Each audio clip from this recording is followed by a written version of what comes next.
35 വർഷത്തിലേറെയായി ഇറാന്റെ തലപ്പത്തിരുന്ന ആയത്തുള്ള അലി ഖമേനിയുടെ അന്ത്യം പശ്ചിമേഷ്യൻ ചരിത്രത്തിൽ തന്നെ ഏറ്റവും സങ്കീർണവും ഭീകരവുമായ സൈനികാസൂത്രണത്തിന്റെ ഫലമായിരുന്നു. മാസങ്ങൾ നീണ്ട നയതന്ത്ര ചതിക്കുഴികളും അത്യാധുനിക രഹസ്യാന്വേഷണ വിദ്യകളും കോർത്തിണക്കിയ ഒരു ചതുരംഗ കളി തന്നെയായിരുന്നു അത്. ഇറാൻ പരമോന്നത നേതാവ് ആയത്തുള്ള അലി ഖമേനിയുടെ അന്ത്യത്തിന് കാരണമായ operation EPIC fury, operation roaring lion എന്നീ സൈനിക നീക്കങ്ങൾ ലോകത്തെ അമ്പരപ്പിച്ചിരിക്കുകയാണ്. ജനീവയിൽ നയതന്ത്ര ചർച്ചകൾ പുരോഗമിക്കവേ അമേരിക്കയും ഇസ്രായേലും സംയുക്തമായി ആസൂത്രണം ചെയ്ത അതീവ രഹസ്യമായ നീക്കമായിരുന്നു ഇത്. കഴിഞ്ഞ ഡിസംബറിൽ ഡൊണാൾഡ് ട്രംപും ബെഞ്ചമിൻ നെതന്യാഹുവും ചേർന്ന് ഇതിന്റെ അന്തിമ രൂപം തയ്യാറാക്കി. ഇറാനെ ചർച്ചകളിൽ തളച്ചിട്ട് ഖമേനിയുടെ സുരക്ഷാ മുൻകരുതലുകളെ മറികടന്ന് നടത്തിയ ഈ ആക്രമണം പശ്ചിമേഷ്യയുടെ രാഷ്ട്രീയ ഭൂപടത്തെ തന്നെ മാറ്റിമറിച്ചു.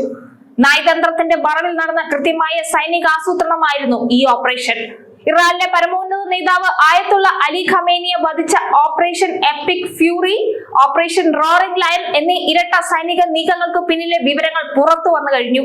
ജനീവയിൽ ആണവ ചർച്ചകൾ നടന്നുകൊണ്ടിരിക്കെ തന്നെ വാഷിംഗ്ടണിലെയും ടെൽ അവീവിലെയും സൈനിക ആസൂത്രകർ ഈ ആക്രമണത്തിനുള്ള അന്തിമ രൂപം തയ്യാറാക്കുകയായിരുന്നുവെന്നാണ് പുറത്തുവന്ന വിവരങ്ങൾ.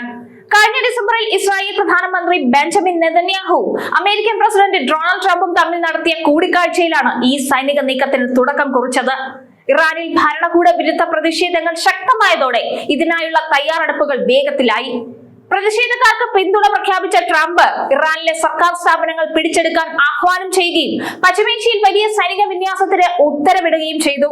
ഇസ്രായേലിലെ രഹസ്യാന്വേഷണ ഏജൻസിയായ മൊസാദ് മേധാവി ഉൾപ്പെടെയുള്ള ഉന്നത ഉദ്യോഗസ്ഥർ പലതവണ അമേരിക്ക സന്ദർശിച്ച് ആക്രമണത്തിനായുള്ള ഏകോപനം നടത്തി.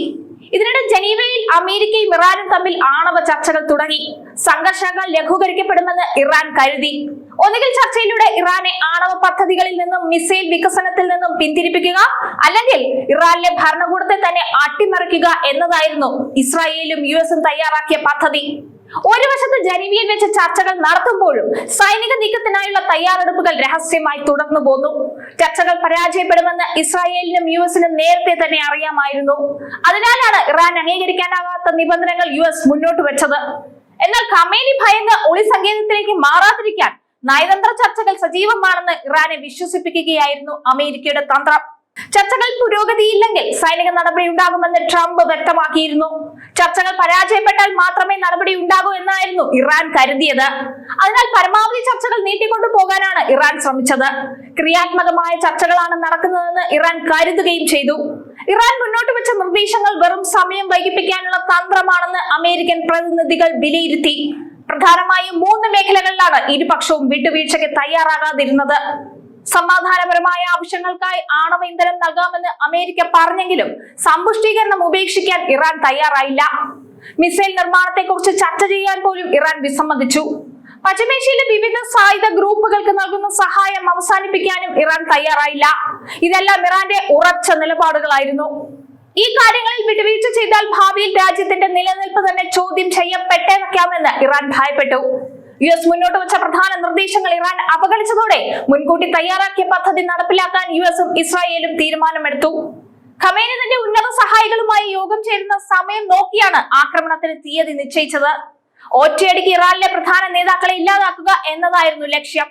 ശനിയാഴ്ച വൈകിട്ട് ടെഹ്റാനിൽ വെച്ച് വിവിധ ഉദ്യോഗസ്ഥരുമായി ഖമേനി കൂടിക്കാഴ്ച നടത്തുന്നുവെന്ന വിവരം നേരത്തെ ഇസ്രായേലിന് ലഭിച്ചിരുന്നു. ആ സമയമാണ് ആദ്യം ആക്രമണത്തിനായി തെരഞ്ഞെടുത്തത്.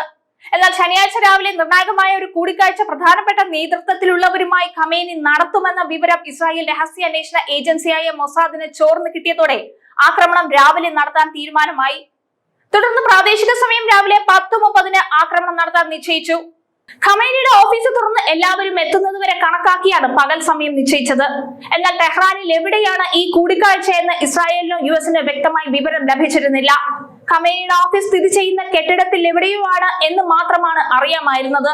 അതിനാൽ ഖമേനി രക്ഷപ്പെടാനുള്ള എല്ലാ സാധ്യതകളും ഒഴിവാക്കാനായി അദ്ദേഹത്തിന്റെ ഓഫീസ് സ്ഥിതി ചെയ്യുന്ന കെട്ടിടവും പരിസരവും ഒന്നടങ്കമാണ് ബോംബിട്ട് തകർത്തത്. ശനിയാഴ്ച രാവിലെ ഖമേനി ഉന്നത ഉദ്യോഗസ്ഥരുമായി യോഗം ചേരുന്നതിനിടെ ഇറാനിലെ 30ഓളം കേന്ദ്രങ്ങളിൽ ഒരേ സമയം സ്ഫോടനങ്ങൾ നടന്നു. ഈ സൈനിക നീക്കത്തിലൂടെ ഖമേനി ഉൾപ്പെടെ 48 ഇറാനിയൻ നേതാക്കൾ കൊല്ലപ്പെട്ടു. ട്രംപ് ഈ വിജയത്തെക്കുറിച്ച് പിന്നീട് പ്രസ്താവന നടത്തുകയും ചെയ്തു. ജനീവയിലെ ആണവ ചർച്ചകൾ ഒരു പുകമറയായി ഉപയോഗിച്ചുകൊണ്ട് ഇസ്രായേലും യുഎസും നടത്തിയ ഈ കടന്നാക്രമണം ഇറാന്റെ ഭരണകൂടത്തിന് കടുത്ത പ്രഹരമാണ് നൽകിയത്. ഖമേനി ഉൾപ്പെടെയുള്ള നിരവധി മുതിർന്ന നേതാക്കൾ ഒരേ സമയം കൊല്ലപ്പെട്ടത് ഇറാന്റെ അധികാര കേന്ദ്രങ്ങളെ തകർത്തു. വിട്ടുവീഴ്ചയില്ലാത്ത ഇറാൻ നിലപാടുകൾക്കിടയിലും ശത്രുവിന്റെ നീക്കങ്ങൾ തിരിച്ചറിയുന്നതിൽ രഹസ്യാന്വേഷണ വിഭാഗത്തിനുണ്ടായ വീഴ്ച വ്യക്തമാണ്. ട്രംപ് ഭരണകൂടത്തിന്റെ ശക്തമായ ഇടപെടലും മൊസാദിന്റെ കൃത്യമായ വിവരശേഖരണവും ഈ സൈനിക നീക്കത്തിന്റെ വിജയത്തിന് ആധാരമായി. പശ്ചിമേഷ്യയിലെ ശക്തി സമവാക്യങ്ങളിൽ വലിയ മാറ്റങ്ങൾ വരുത്തുന്ന ഒന്നായി ഈ ഇരട്ട ഓപ്പറേഷൻ ചരിത്രത്തിൽ രേഖപ്പെടുത്തും.